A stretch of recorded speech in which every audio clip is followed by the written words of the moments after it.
Here we have an ideal Otto cycle has a compression ratio of 8, which means it is the V1 over V2 value equals to 8. Okay, it's just the larger specific volume over the smaller one. Usually it's 1 and 2. Okay.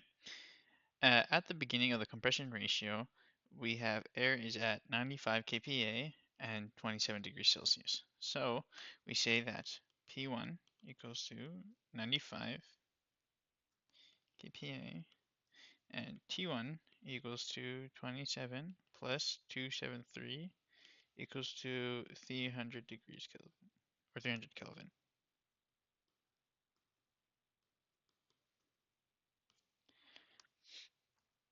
Okay, and 750 kilojoules per kilogram of heat is transferred to the air.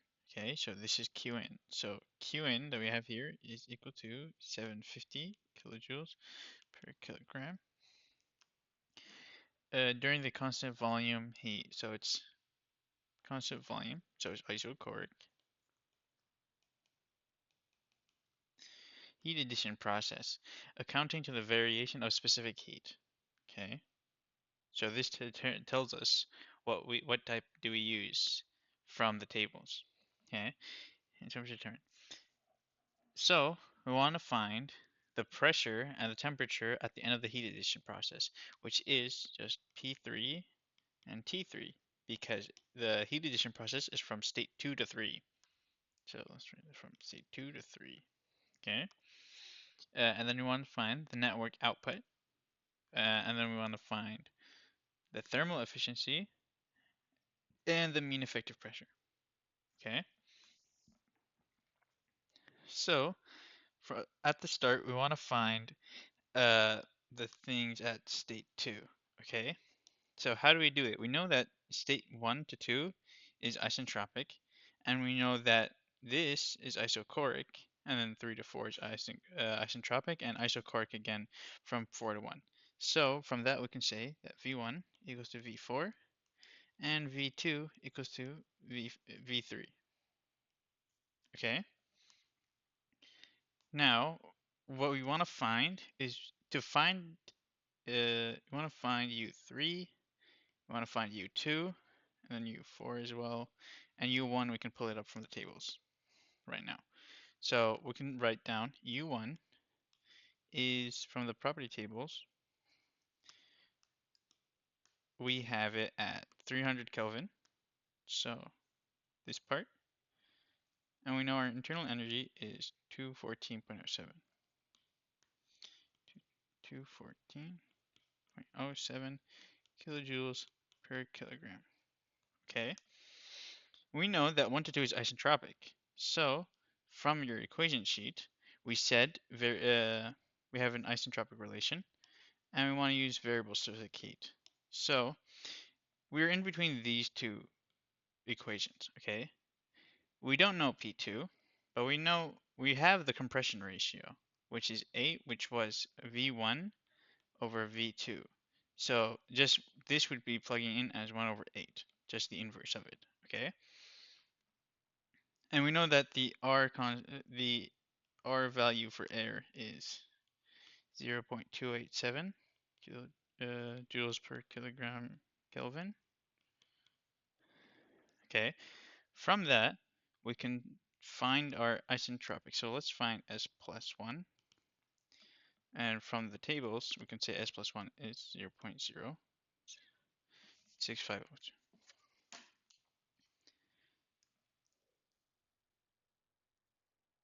Let's mark that down. 0.06504. 0.06504 kilojoules per kilogram Kelvin. Okay, and our equation says S plus 2 equals to S plus 1 minus R ln of V2 over V1. Okay, plugging everything in would be 0.0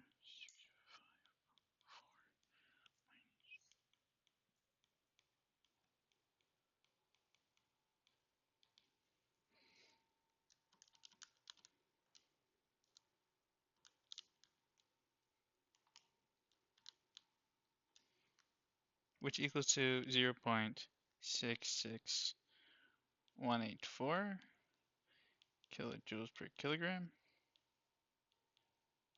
Kelvin. Now we look at the tables and we look for 0.661, which is around here. So we'll need to interpolate because we want to find the U2 value. So it's between this for S, our S, S plus is between these two values. So we're going to look at these. So we'll have it be 496.62 minus 488.81 0.66991 minus 6583.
So our U2 value is going to be 491.19 kilojoules per kilogram.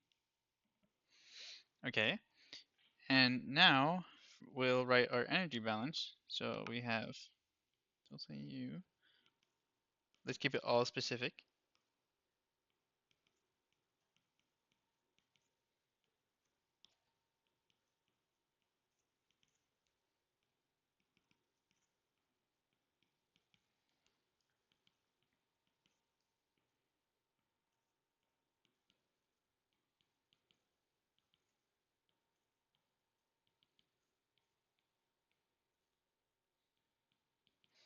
Okay, so since our Otto cycle from this point here to here is going to be this, we cancel this out because it's a closed system, and then we cancel the works because there's no work. There's only Qn, and we're neglecting KEPE. So it's going to be U3 minus U2 equals to Qn. And we know that U3 equals to Qn plus U2, which equals, so 750 plus what we found out, 491.19, which equals to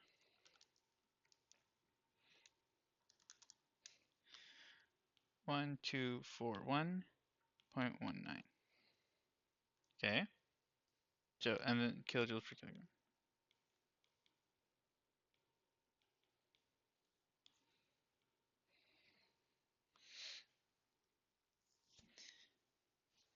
And then from here, we have our U value, so we can find our T3. So looking at the tables, we have 1241.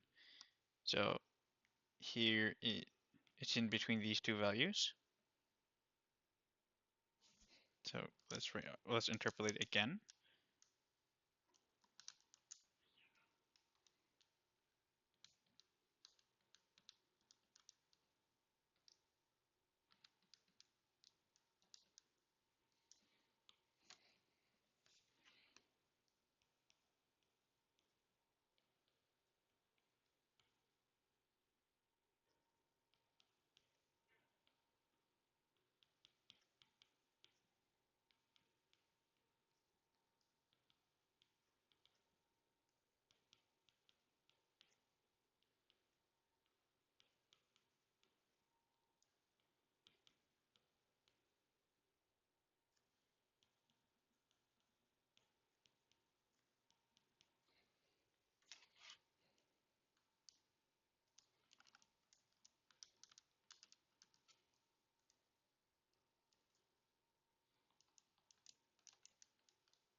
So our T3 value equals to 1538.66 Kelvin.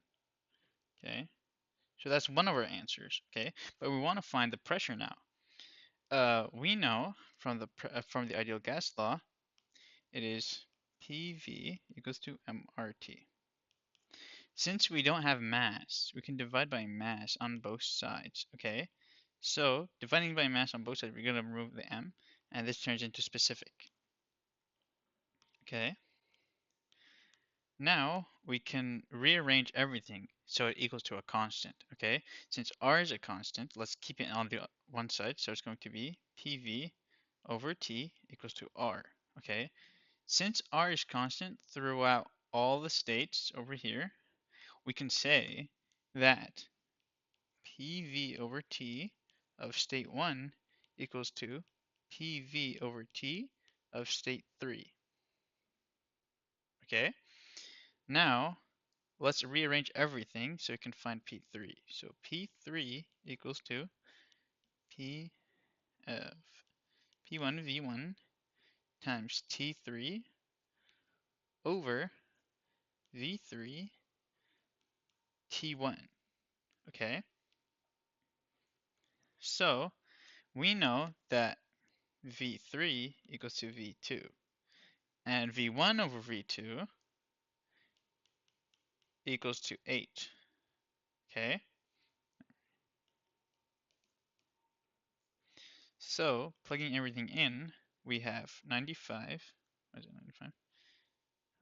Yeah, 95 times 8 for V1 over V3 times 1538.66 all over 300.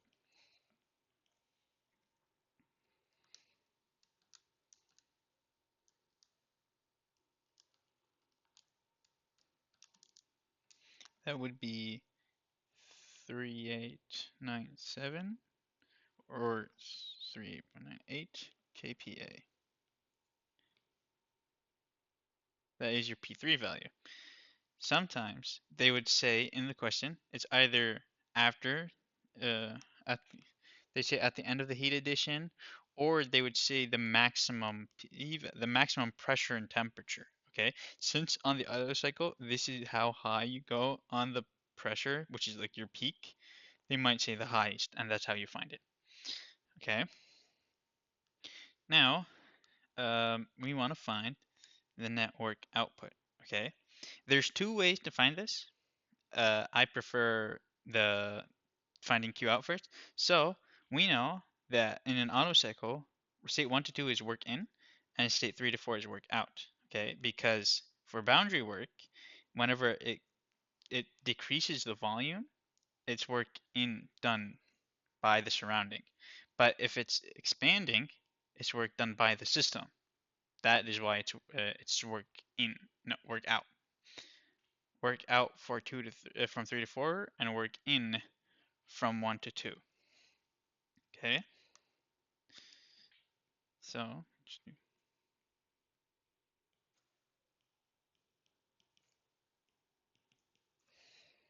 okay, so since it wants the network, so work net out is work out minus work in. Okay, so you can take it as if you take the entire system. So from state 1 to 1, all that's happening is you're going through Q in and then you're going through Q out. So we can say that it equals to work net out equals to Q in minus Q out. So you could either find work in and then work out, or you could find Q out and just say Q in minus Q out. Okay? So now for part 2 of this, we want to find S plus 3. Okay? We know our temperature, so we can just interpolate from between these two values. So let's do this.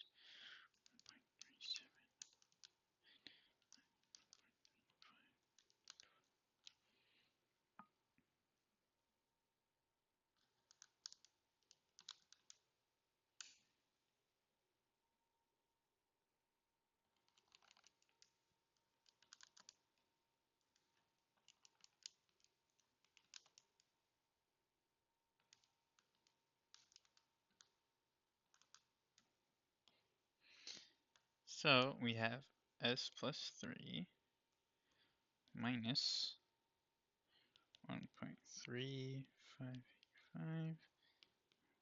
40 1520 equals to.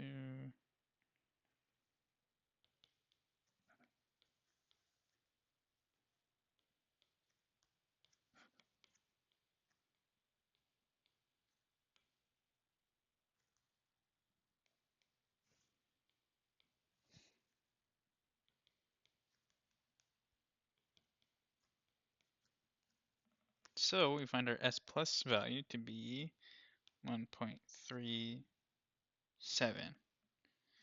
Okay. Kilojoules per kilogram Kelvin. Now we can say that to find S4, because it's an isentropic process, S plus 4 equals to S plus 3 minus R of ln over V4 over V1, V3.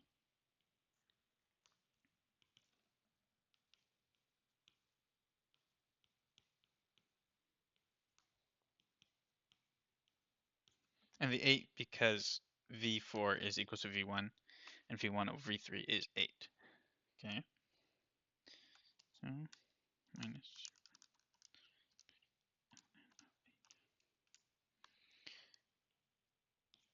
which equals to 0.773 kilojoules per kilogram Kelvin. Okay, so back to the tables, we have 0.77 and it should be around here. So we want to find U4. Okay, so again, interpolation. Um, 2 minus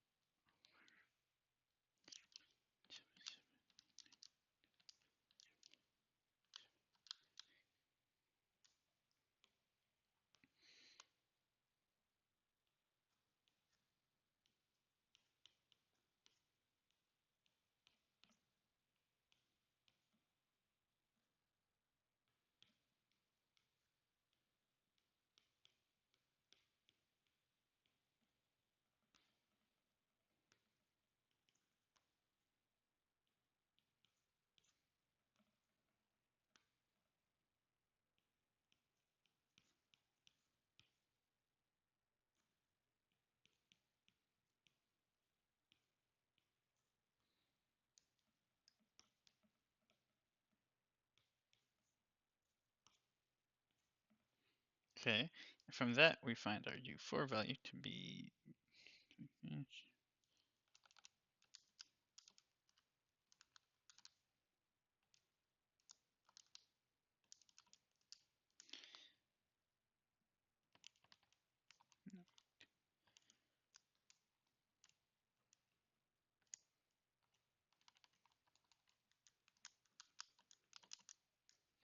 to be 571.61, and we know from our energy balance again, this.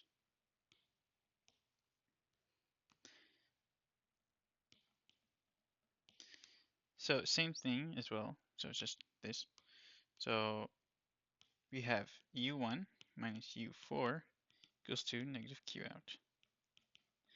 And we know that U1 is 214.07 from here. So 0.07 minus this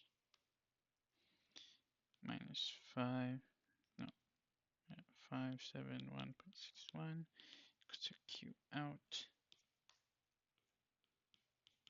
And then Q out equals to 357.54. And again, with energy balance, or we know that for the entire thing,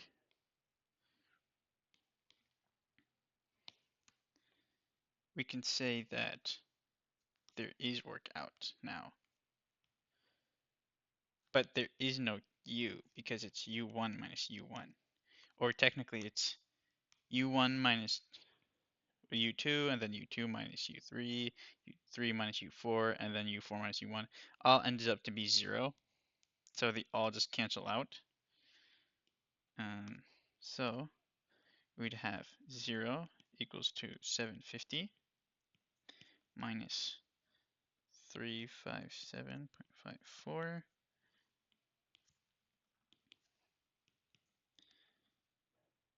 or equals to work net out,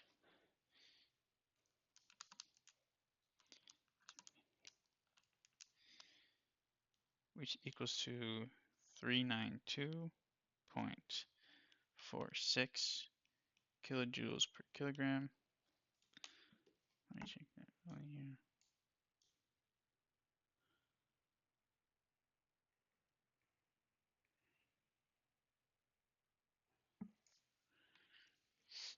Okay, so here is your answer. Blue.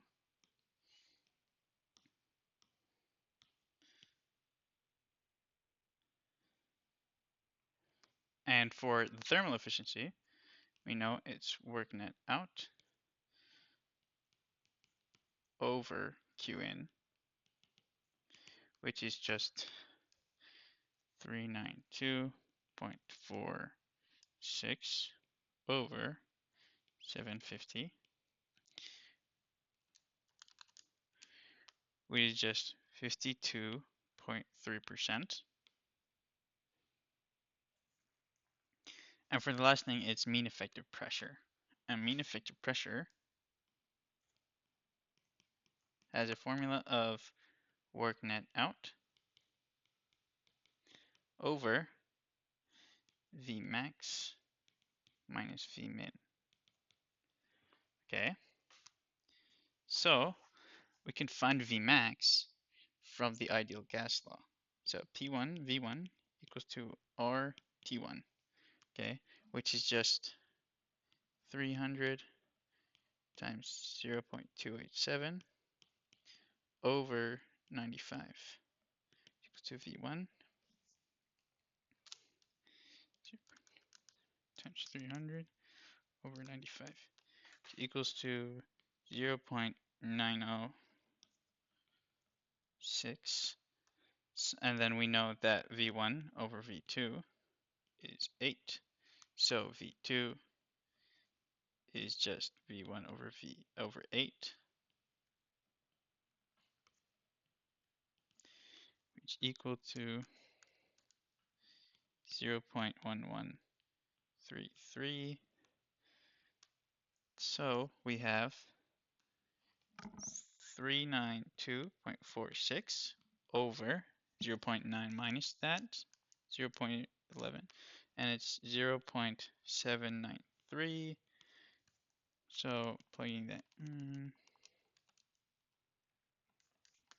equals to 494.89 kPa.